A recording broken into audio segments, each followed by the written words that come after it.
दुपारचे आंबे खाल्ले आणि जे तराड झोपली ना 3 तासानंतरच मला जाग आली. अहो गावाला ना बाहेर लय ऊन पडलेलं, पण आज आहे ना ऊन पावसाचा खेळ चालू होता. बाहेर आले तर हुपले आलेले 2-3. त्यांना प्यायला पाणी नाही भेटलं म्हणून झाडाच्या कुंड्या फेकून दिलेल्या. मग एका डबड्यामध्ये त्यांना प्यायला पाणी ठेवलं आणि क्षणातच उन्हाचं पावसाचं वातावरण झालं. आज आहे ना मला वेळ होता म्हणून तुम्हाला ना छान अशी माझी सिक्रेट कढीपत्त्याची रेसिपी सांगणार आहे. ते पण ताज्या ताज्या पानांची. आमच्या घरापुढं पण आहे कढीपत्त्याचं झाड, पण ते एकदम टिंगू पिंगू आहे. म्हणून आमच्या बाजूच्या म्हणजे घरात शेजारीच एक ना वंदनाईचं घर आहे, त्यांच्या घरापुढं भलं मोठं कढीपत्त्याचं झाड आहे. तिथून ताजी पानं मी घेणार आहे. वंदनाईला विचारलं चटणीसाठी मला पाहिजेत बरं का. आई बोलली पाहिजे तेवढे घे.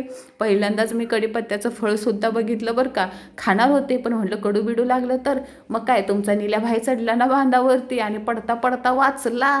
अशी ताजी पानं शेंड्यावरनं तोडून घेतली आणि जी पावसाची झडप आली ना ते आम्ही दोघं घरी पळत सुटलो राव. आणि काय सांगू हो हो म्हणता भिजलो सुद्धा. हे आमचं बुंडुकलं पाण्याची बादली लावोस तर पावसाच्या खाली म्हणजे त्या ह्याच्या खाली तोपर्यंत पाऊसच निघून गेला. म्हणजे आला म्हणता गेला सुद्धा. अहो म्हणजे जाऊबाईचं बुंडुकलं आहे ना, त्याच्यामुळे माझं चांगला टाईमपास होतो.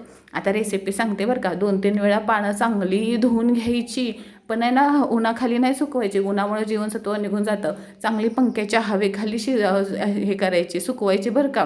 अहो म्हणजे छान अशी सुकली ना कढीपत्ता म्हणजे चटणी आहे ना आपली जास्त दिवस राहते, त्यामुळे चांगली सुकवून घ्यायची.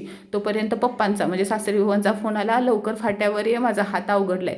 पप्पा गेलेले होते शेडगेवाडीच्या आठवडी बाजाराला भाजीपाला फळं वगैरे भरण्यासाठी. आमचं घर कसं डोंगरावर आहे ना, मग हात अवघडतं.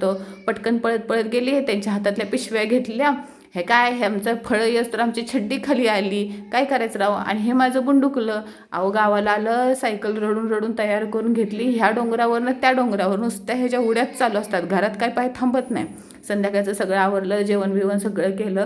तोपर्यंत आपली पानं चांगली अशी सुकली. आता कढीपत्त्याची रेसिपी तुम्ही स्टेप बाय स्टेप बघा, त्याच्याबरोबर तुम्हाला सांगते सुद्धा. आता काय झालं, ह्या रेसिपीचा मला एवढा फायदा झाला आहे ना की सगळ्याचे कमी आलेत, वजन कमी व्हायला मदत झालेली आहे. आणि तिसरी गोष्ट म्हणजे ज्यांचे पिरियड्स महिन्याला येत नाही त्यांच्यासाठी सुद्धा चांगला आहे. कढीपत्ता खरपूस असा भाजून घ्यायचा, हातानंच बारीक होतो. आणि सिक्रेटमध्ये ह्याच्यामध्ये मी जवससुद्धा टाकते, म्हणजे वजन कमी करायला जवस खूप मदत करतं. पण मी जवस आणि कढीपत्त्याची चटणी वेगवेगळी नाही करत, दोन्ही एकत्रच करते.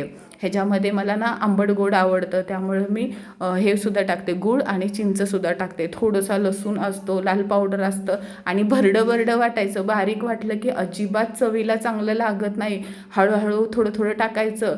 आणि ना ही आपली रेसिपी 2 टाईमाला मी खाते बरं का, 1-1 चम्मच.